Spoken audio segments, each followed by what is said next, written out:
Bonjour. Bonjour. Comment allez-vous? Bien. Êtes-vous réveillés? Oui. Oui, OK. Commençons avec un mot de prière, s'il vous plaît. Seigneur, nous voulons nous adresser à toi, un Dieu de grâce, de compassion, de miséricorde envers chacun de nous. Merci, Seigneur, que tu as mis dans notre cœur cette foi envers toi et que nous savons que tu es venu comme Rédempteur pour chacun de nous et que ton sacrifice à la croix était pour nous purifier de tout péché, pour nous accorder une place de choix auprès de toi, dans un lieu de délices, mais aussi des bénédictions sur la terre, la paix que tu nous donnes en Jésus. Merci pour cette rencontre aujourd'hui. Nous voulons te remercier pour cette journée, comme nous lisons dans ce verset du psaume. Au nom précieux de Jésus, nous te prions. Amen. Amen. C'est comme il est écrit, hein? C'est ici la journée que l'Éternel a faite, qu'elle soit pour nous un sujet d'allégresse et de joie. Le psaume 118, verset 24. J'aime beaucoup ce verset-là pour le dimanche, pour le jour du Seigneur. Alors, si vous avez vos Bibles, je vous inviterai à l'ouvrir ce matin. J'ai intitulé le message « Et qui est mon prochain? » Regardez autour de vous, il est là, votre prochain. Il est à côté, il est en arrière, devant, il est autour de vous. Alors, qui est mon prochain? Dans Luc 10, verset 25, en effet, c'est la parabole du bon Samaritain.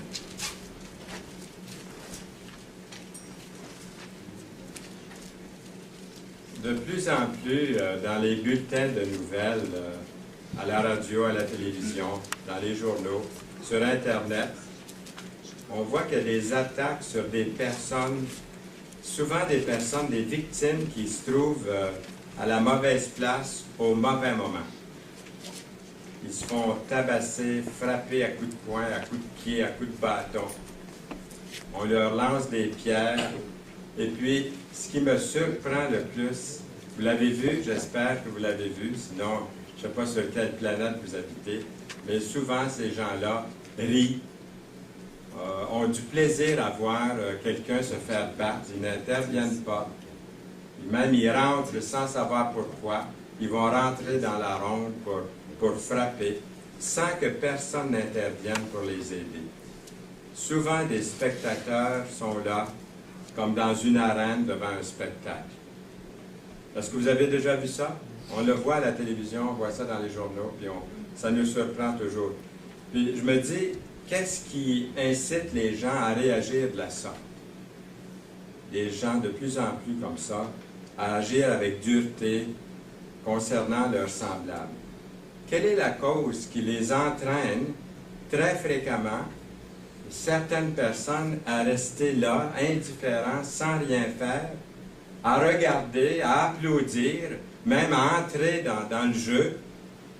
En partie, je dirais que c'est dû à une certaine manière de penser, une certaine manière de vivre aujourd'hui dans notre société. Moi, j'appellerais ça une certaine philosophie de la vie. On s'est fait une philosophie de la vie, puis on agit d'après cette sorte de vie-là, de violence, en quelque sorte, une violence qui est banalisée. Comment est-ce qu'on pourrait être aussi cruel, brutal, insensible? Moi, j'estime que ça doit être en grande partie à cause de la manière qu'ils voient la vie aujourd'hui, qu'ils voient la société, la manière que ça doit être vécu, chacun pour soi. Je dirais que c'est leur philosophie de vie. Beaucoup de personnes aujourd'hui, ils sont arrivés à cette autre parabole, parce que c'est une parabole, la parabole du Seigneur du bon Samaritain. On arrive à cette parabole qui, moi, j'appelle leur philosophie de vie, qui est une parabole du Seigneur et qui pourrait être la plus célèbre, je pense qu'elle est la plus célèbre de toutes les paraboles du Seigneur, de toutes les illustrations que le Seigneur nous a données. La parabole du bon Samaritain. Pensez-y pendant un instant. Qu'est-ce qui vous vient à l'esprit quand on dit le bon Samaritain? On pense à quelqu'un qui est arrêté peut-être le long de la route pour aider un autre, puis il s'est fait battre, ou il s'est fait attaquer. on dit dans les journaux, un bon Samaritain s'est arrêté, mais il s'est fait tabasser cruellement. Puis là, on se dit, ben, j'ose pas, j'aurais pas osé m'arrêter. Je me rappelle autrefois quand j'arrêtais pour les gens qui faisaient de l'autostop. J'en ai fait quand j'avais 17 ans. Je comprends pas que mon père me laissait partir. Mais j'avais 17 ans. Je suis allé à New York. Je suis allé au lac Saint-Jean écouter M. Spreeman, un prédicateur que j'aimais beaucoup au lac Saint-Jean. Alors j'ai pris le pouce à 17 ans pour aller l'écouter dans une conférence. Ça m'a coûté 25 cents pour la fin de semaine. Une coupe de barre de chocolat pour rester en vie. Mais une fois rendu là-bas, ils m'ont nourri, évidemment. Mais pour aller et retour, là, le voyage, ça ne m'a pas coûté cher. Je suis allé à New York, ça ne m'a presque rien coûté. J'allais rejoindre un prédicateur à New York. Il y avait toute une tournée pendant plusieurs semaines. J'ai dit, pendant ma semaine de vacances, est-ce que je peux aller vous rejoindre puis vous suivre dans vos prédications dans les différentes villes, New York, New Jersey, Hackensack, toutes les villes, les grandes villes aux États-Unis. Et je l'ai vu prêcher, je l'ai vu annoncer la parole. C'est peut-être là que j'ai eu le goût. C'est là que j'ai rencontré Richard Stroud. Il avait 14 ans. Chez lui, il y avait une petite école, de maison chez lui à l'époque. Il y a des frères et des sœurs. J'avais même un œil sur sa sœur. Et son père, à Richard, m'a averti. Quand tu rentres chez vous, je ne veux pas que tu écrives tout. Il avait bien compris. Il dit, je t'aime bien. Mais il dit, t'es aux études, puis elle aussi. Donc, restez tranquille. Je suis resté tranquille jusqu'à l'âge de 22 ans. J'ai marié Yolande. Et, je vais raconter notre romance un jour. Je ne voulais pas l'entendre ce matin de toute façon. On va revenir au message. Je crois qu'à l'intérieur de cette parabole, nous retrouvons trois philosophies de la vie, par lesquelles les gens vivent leur façon à eux de vivre leur vie. Vous allez voir, ce matin, ce récit des évangiles peut nous aider à identifier le système par lequel les gens vivent aujourd'hui. Vous allez voir que c'est pas mal vrai, que c'est pas mal juste. Jésus reprit la parole et dit, « Un homme descendait de Jérusalem à Jéricho. Il tomba au milieu des brigands, qui le dépouillèrent, le chargèrent de coups, et s'en allèrent, le laissant à demi-mort. Un sacrificateur qui, fortuitement, descendait par le même chemin, ayant vu cet homme, passa outre. Un Lévite qui arriva aussi dans ce lieu, l'ayant vu, passa outre. Mais un Samaritain qui voyageait, étant venu là, fut ému de compassion lorsqu'il le vit. Il s'approcha et banda ses plaies en y versant de l'huile et du vin. Puis il le mit sur sa propre monture, le conduisit à une hôtellerie et prit soin de lui. Le lendemain, il tira 2 deniers, les donna à l'autre et dit, « Aie soin de lui. Et ce que tu dépenseras de plus, je te le rendrai au retour. » Lequel de ces trois te semble avoir été le prochain de celui qui était tombé au milieu des brigands?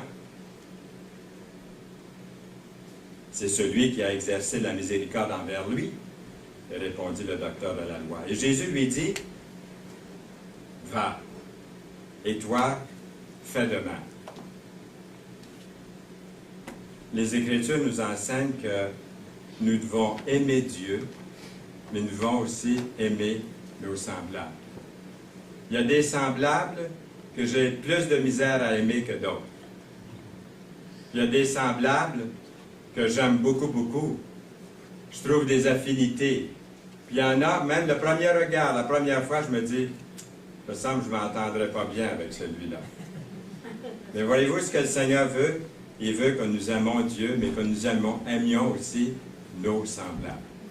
Regardez autour, vous avez des semblables tout autour de vous ce matin.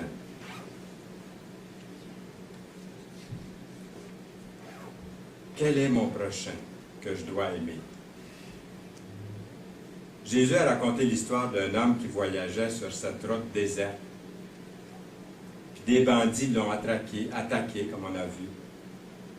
Ils lui ont volé tout ce qu'il possédait, puis ils l'ont laissé pour mort. Puis deux hommes supposément des croyants, deux hommes supposément des religieux, deux hommes supposément des hommes très très bien, là. Écoutez, hein? Bien, sont passés sur la route, sur la même route.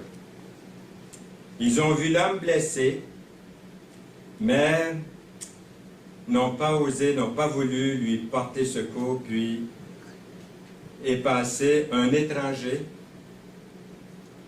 Il a eu pitié de l'homme, a soigné ses blessures, l'a fait monter sur sa propre âme et l'a conduit à la ville pour qu'on s'occupe de lui. Jésus dit que si nous aimons Dieu, et nous disons que nous l'aimons, nous disons que nous le servons, nous disons même que nous en allons le prier, que nous allons le servir, nous devons témoigner de l'amour à tous ceux et celles qui sont dans le besoin.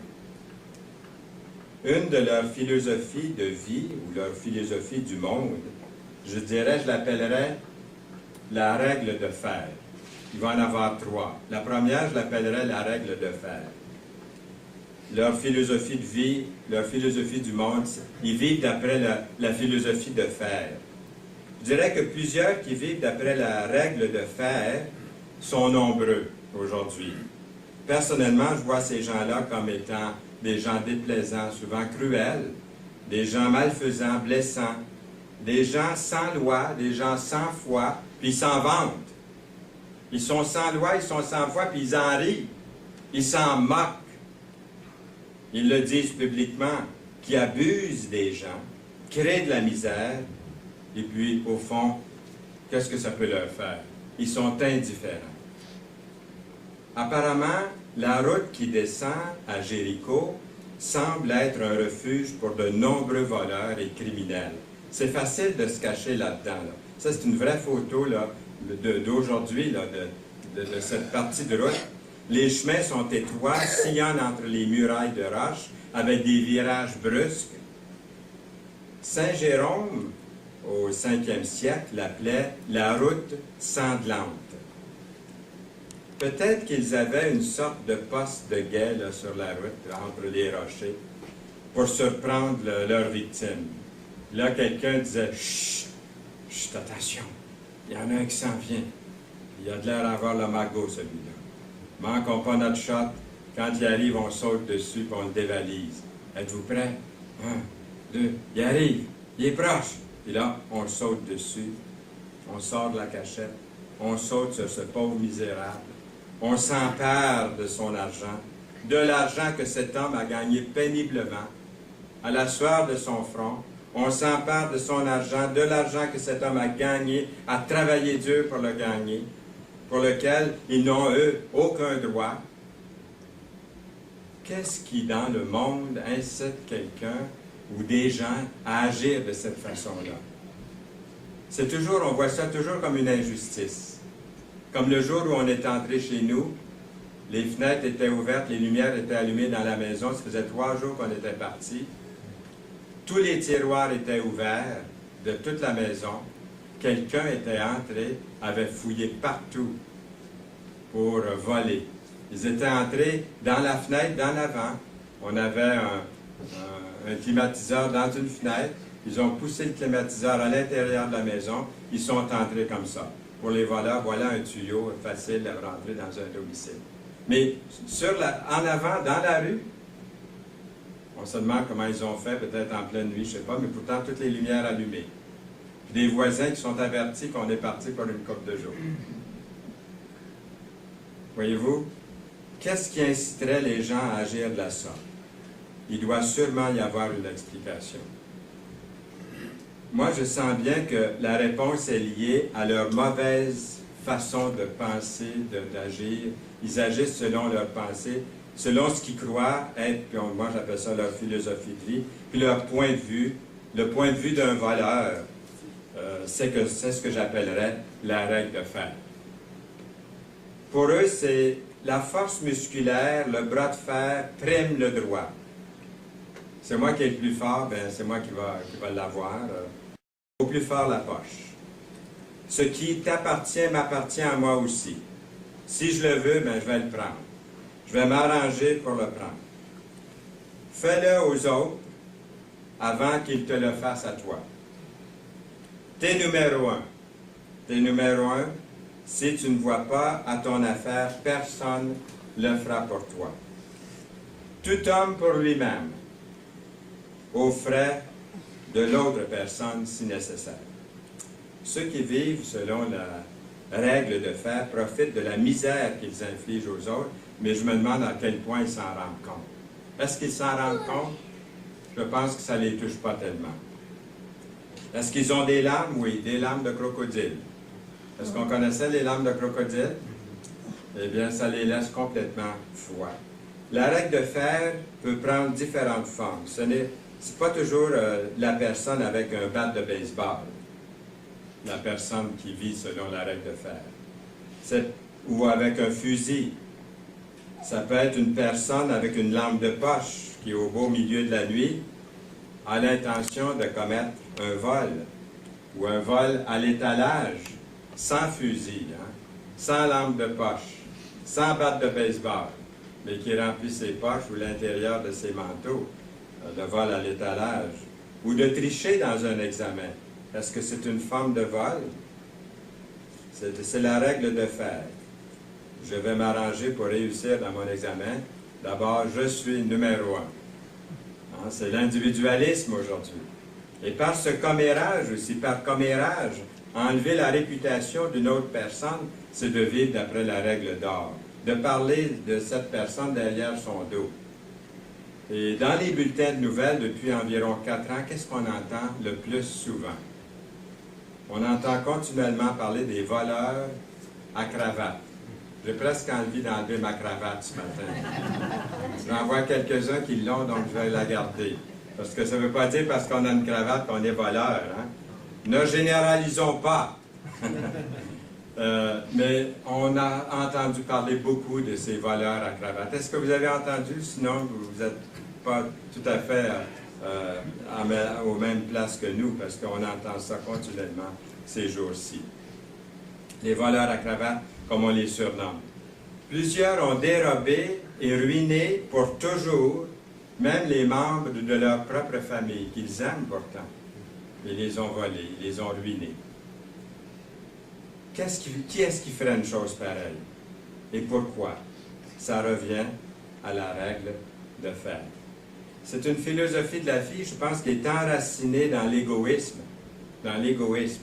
Ceux qui ont choisi de vivre selon cette règle ne se préoccupent que d'eux-mêmes, le petit moi. C'est moi numéro un. J'ai besoin de ça, je vais aller le chercher, peu importe. Ils sont complètement sourds aux droits des autres personnes qui les entourent. C'est la règle de fer. C'est facile pour eux de rationaliser. Ceux qui commettent de telles choses ne se considèrent pas comme mauvais. Ils vont vous dire qu'ils sont bons, qu'ils sont gentils, ainsi de suite. Ils ne réalisent pas. Ils assassinent, volent, calomnient, ensuite rationalisent en disant « La victime a couru après. Elle n'avait pas d'affaire à être là. Si elle n'avait pas été là, ça ne serait pas arrivé. » Ils se disent « Cet homme aurait dû savoir mieux. » Je l'ai entendu, ça, je l'ai lu. La personne aurait dû savoir mieux.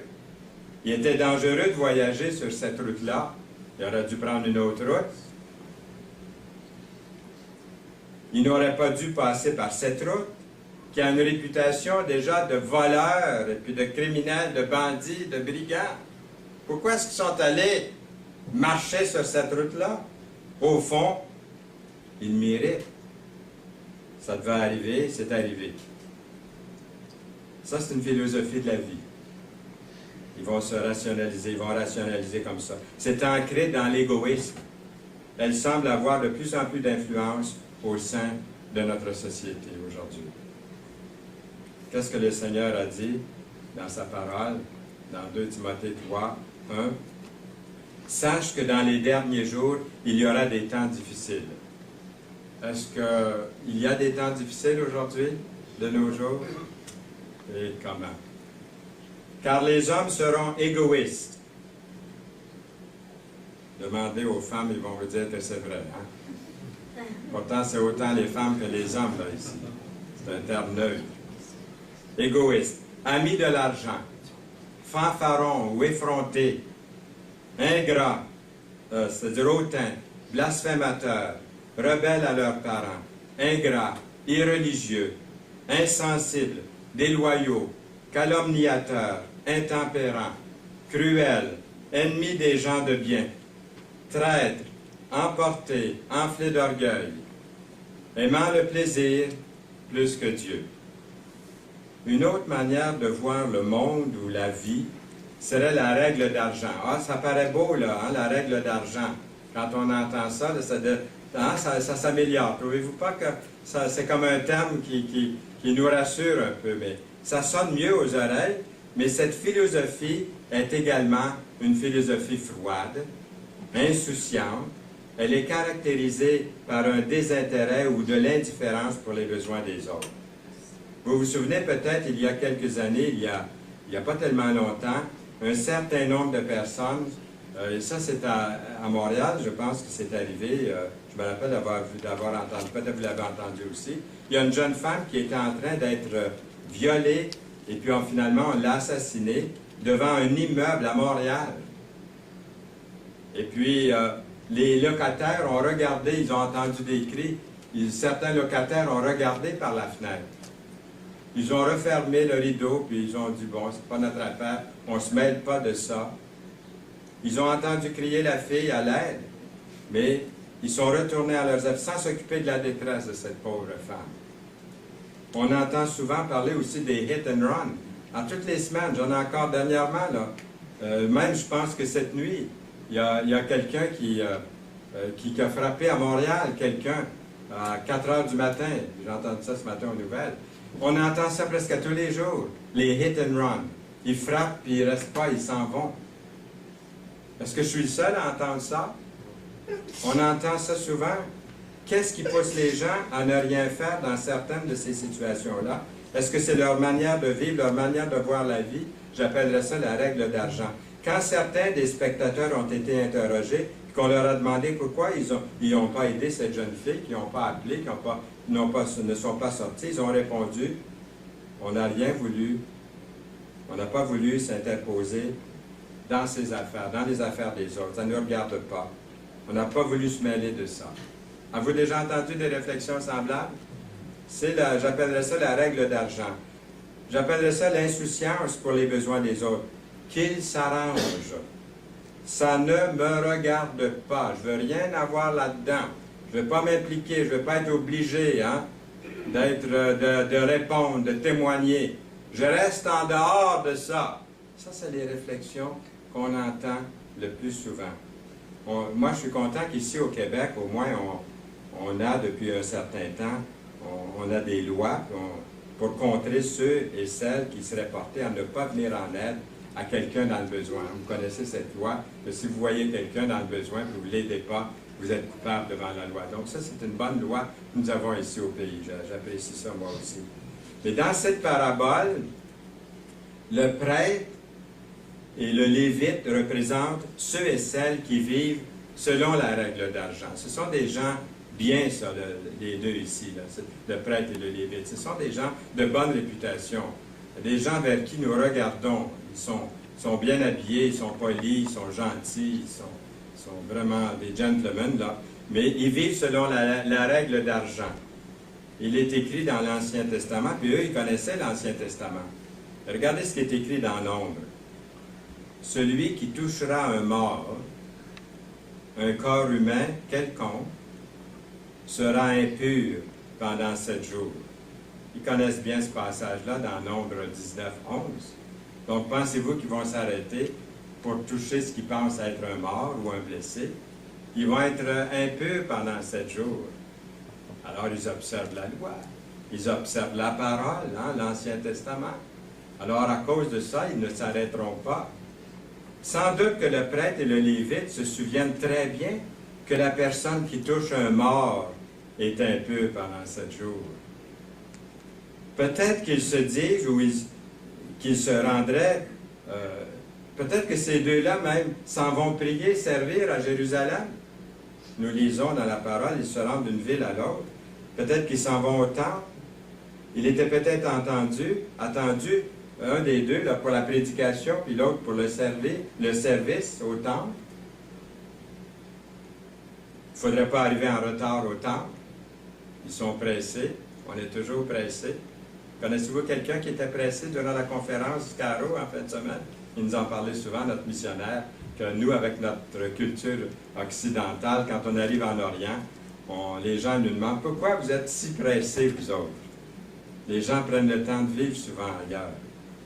Mais le texte précise qu'au moins un d'entre eux, le prêtre, descendait par le même chemin.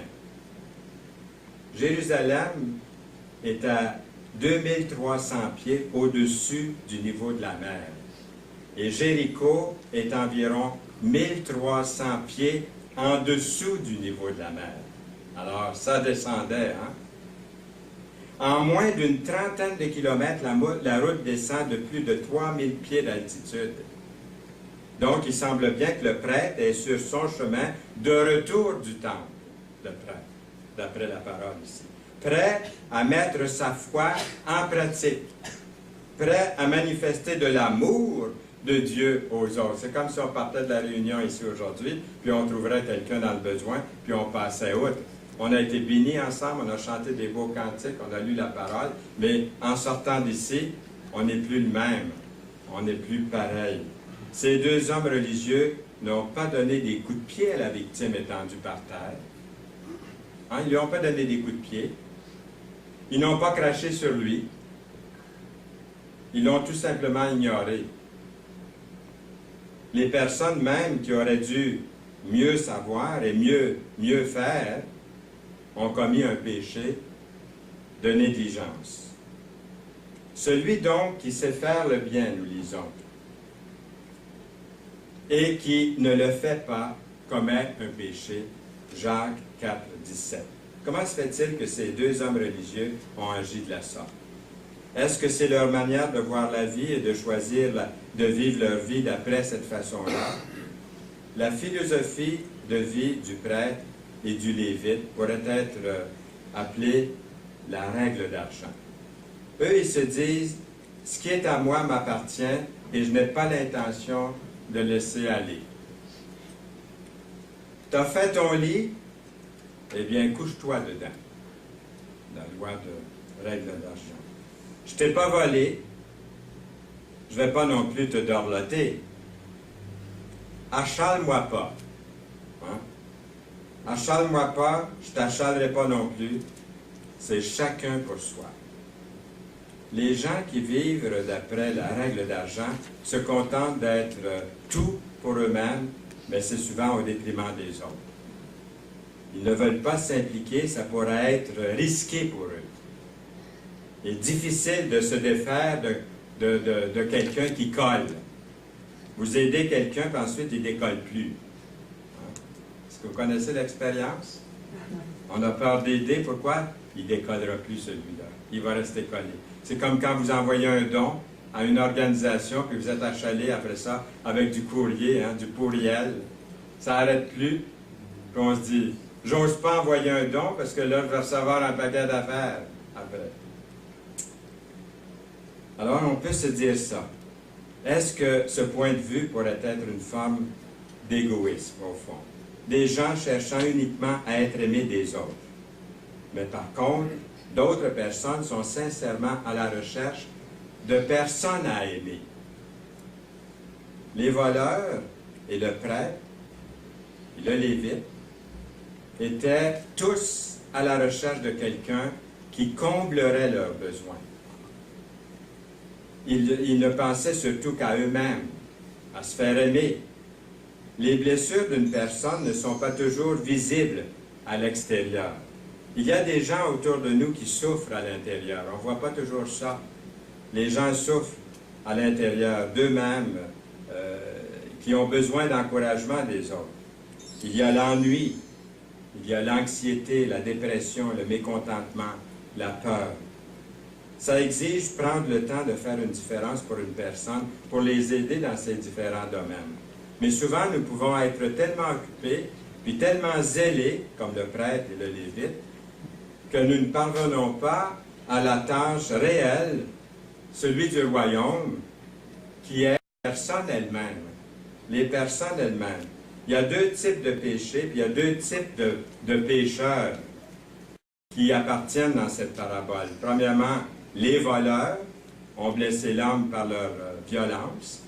Le prêtre et le lévite qui lui ont fait du mal par leur négligence. Une telle occasion manquée de faire le bien devant le mal. Jésus dira, « J'ai eu faim, et vous ne m'avez pas donné à manger. J'ai eu soif, et vous ne m'avez pas donné à boire. J'étais étranger, et vous ne m'avez pas recueilli. J'étais nu, et vous ne m'avez pas vêtu. J'étais malade et en prison, et vous ne m'avez pas rendu visite. » Ils lui répondront aussi, « Seigneur, quand avons-nous vu ayant faim et ayant soif, ou étranger, ou nu, ou malade, ou en prison, et ne t'avons-nous pas assisté? » Il leur répondra, « Je vous le dis en vérité, toutes les fois que vous n'avez pas fait ces choses à l'un de ces plus petits, c'est à moi que vous ne les avez pas faites. Et ceux-ci iront au châtiment éternel, mais les justes à la vie éternelle. » Dans Matthieu 25, 42 à 46. On ne penserait pas moi je ne penserais pas de frapper quelqu'un pour le voler, mais à cause de nos occupations pressantes, passer outre devant une personne en manque de soins physiques ou spirituels serait de vivre selon la règle d'argent. La manière de vivre par excellence, nous y arrivons. Et ça, c'est la règle d'or, oui. La règle d'or, au verset 33. Cette philosophie de la vie est chaleureuse, elle est généreuse, elle est compatissante. Il s'agit d'être attentif aux autres, de tendre une main secourable dans la mesure du possible. Le Samaritain de la parabole illustre bien celui et celle qui vit selon la règle d'or. Il représente probablement une petite minorité de la race humaine. Mais sa philosophie de vie démontre en même temps comment la vie devrait être vécue et aussi le rend lui-même la sorte de personne qu'il est devenu en ayant cette manière de penser.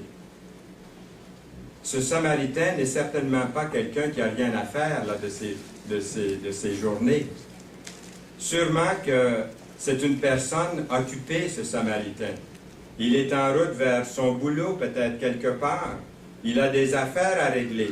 Pourtant, il prend le temps nécessaire pour s'occuper de cette victime qui est dans le besoin. Ce bon Samaritain, comme on l'appelle, est un homme généreux. Il dit à l'aubergiste qu'il paiera même pour les dépenses de l'homme à son retour de voyage. Aie soin de lui, et ce que tu dépenseras de plus, je te le rendrai à mon retour, au verset 35. Pourquoi quelqu'un comme le Samaritain agirait-il de la sorte? Qu'est-ce qui nous rendrait en tant que de se soucier d'un pur étranger comme il l'a fait? Je dirais que c'est sa philosophie de bon Samaritain, la règle d'or. Lui, là, ce qu'il se dit, c'est, si tu as besoin d'aide, tu peux compter sur moi. J'aime aider les autres. Et si tu as besoin d'aide, moi, j'aime rendre service. Tu peux m'appeler. Tu peux compter sur moi. Ce que je veux que les autres fassent pour moi, là, je le fais également pour les autres. La règle d'or. Même si cela représente pour moi des efforts supplémentaires, je désire rendre service aux autres. C'est exactement ce que le Samaritain a fait dans notre récit aujourd'hui. Son comportement était sans égoïsme. S'il avait été disons, s'il avait été avant tout préoccupé par lui-même, par ses propres intérêts, parce qu'il y en avait, ou par sa propre sécurité, disons, par sa propre sécurité, il ne se serait pas arrêté pour aider cet homme sur la route. Nous comprenons tous que la situation aurait pu être un piège. Hein, sur une route telle que celle-là, ça aurait pu être une diversion. Des brigands sont peut-être cachés, là, et le gars qui fait semblant d'être mort à terre, là, moi je ne m'arrête pas, là. Je ne m'implique pas là-dedans, là. C'est peut-être un piège, cette affaire-là. Là. Supposons que l'homme sur la route n'était pas réellement blessé et que les voleurs attendaient là, prêts à bondir sur le premier qui s'arrêterait pour aider cet homme étendu par terre. C'est peut-être ce que la majorité vont penser. Ce Samaritain a eu quand même une sorte de flair, je dirais une sorte de discernement qui lui vient de Dieu. Il faut prier pour ça, de savoir qu'est-ce que je dois faire dans une telle situation. Ça lui vient certainement du Seigneur. Il n'est pas dépourvu de sagesse pour tout ça ou d'intelligence du fait qu'il soit généreux et compatissant et rempli de pitié pour l'homme qu'il voit là. Ça ne lui enlève pas l'intelligence et le discernement et le flair. Il a su reconnaître que cet homme était vraiment blessé, était réel, qu'il avait rapidement besoin d'aide et de bons soins. Parfois, être un bon Samaritain puis vivre selon la règle d'or peut être très coûteux, très coûteux. Mais c'est le chemin que le Seigneur nous a appelés à suivre, pas vrai? C'est le chemin que notre Seigneur nous a appelés à suivre, être un bon voisin pour celui ou celle dans le besoin qui croise votre chemin. Conclusion, la question à se poser: à quel personnage je ressemble le plus dans cette parabole de ce matin? Les durs, les indifférents ou le compatissant? D'après quelle philosophie vivez-vous votre vie? Laquelle cherchez-vous à imiter? La règle de fer, la règle d'argent ou la règle d'or? Le Seigneur, par cette illustration du bon Samaritain, nous lance un défi à chacun de nous de vivre d'après la règle d'or. Ceux qui choisissent de ne pas vivre selon la règle d'or peuvent continuer de croire qu'elle est tout juste des beaux mots, une belle philosophie de la vie, impossible à vivre, à réaliser, des belles paroles. Le prédicateur ce matin nous a parlé du bon Samaritain. C'était beau, c'était bon, mais c'était donc pas pratique. Ça m'a passé par-dessus la tête comme dans l'an 40, là. Parce que c'est pas une affaire réalisable, cette affaire-là qu'il nous a parlé ce matin. C'est des bien beaux mots, par exemple.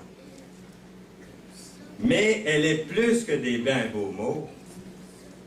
En tant que chrétiens, voulons-nous vraiment marcher sur le chemin que le Seigneur nous a démontré par cette parabole?